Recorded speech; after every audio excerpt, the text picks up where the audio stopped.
Katie O'Connor, a DPS student. This is Art Spectrum.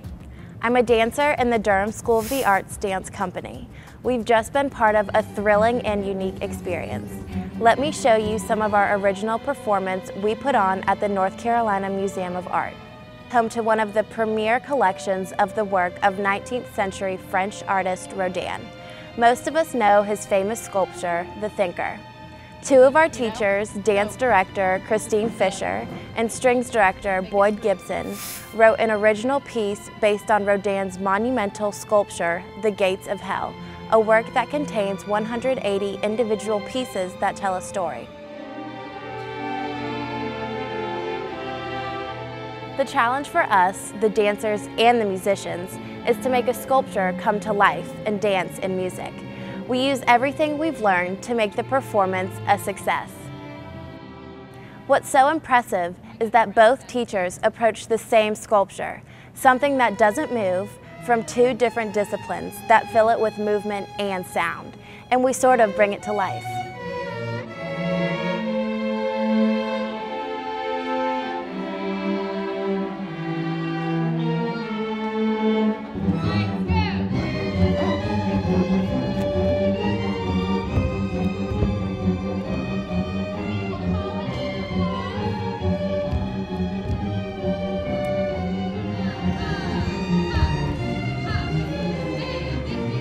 It was pretty overwhelming to put it all together. These are all juniors and seniors who had all read Dante's Inferno in their English classes that year, so we talked about the correlations between Dante's Inferno and the inspiration in Rodin.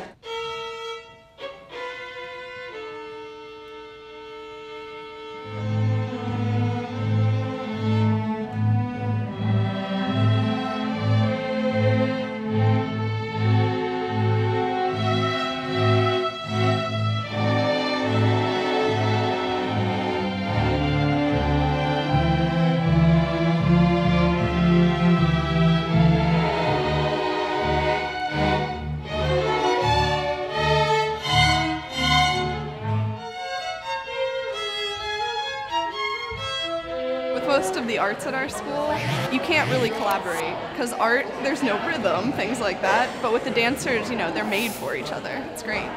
Performing here was really cool, especially when you've got all the art around you. It like gives you the atmosphere for the music. It's really awesome. As an educator, it's very important that I try, and a composer, try to get my students to play as many of the pieces that I do write, so that they can have an experience with a living composer. So I want them to know that writing music is still an ongoing art, and I encourage them to write as well.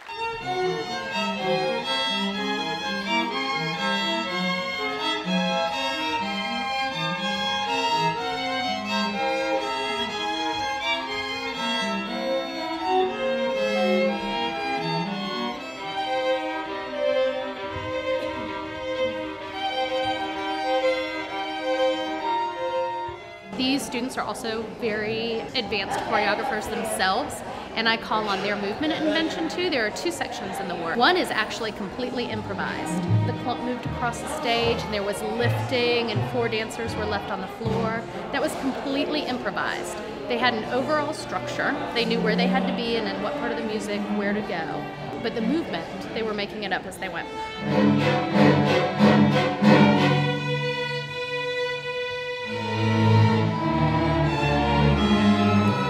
It was a really great experience just coming out of our normal atmosphere and giving back, and like being able to be so close to the exhibit. We could show people, you know, what it all came from. They could see where the music and the dancing came from. So it was a really great opportunity.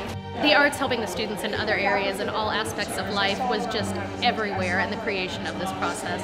First, in all the cross-curricular activities that we did. Many of the structures of the dance was based on the musical form that Mr. Gibson did. So he came in and he talked to the dancers about different musical forms and the structures, and we talked about how we could translate that to movement. The arts are such an integral part of our quality of life, really, and the more that we can teach, they're going to go out into the world and really enjoy it in a different way.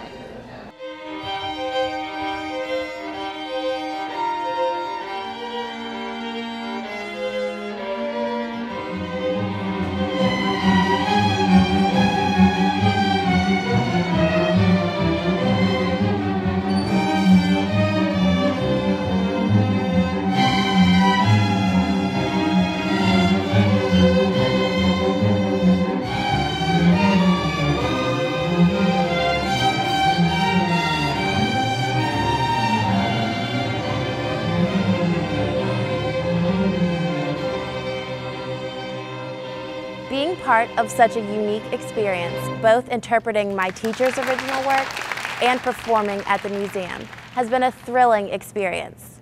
It really showed me how studying the arts in a real-world context is such an important part of my education. For DPS Art Spectrum, I'm Katie O'Connor. Thanks for watching.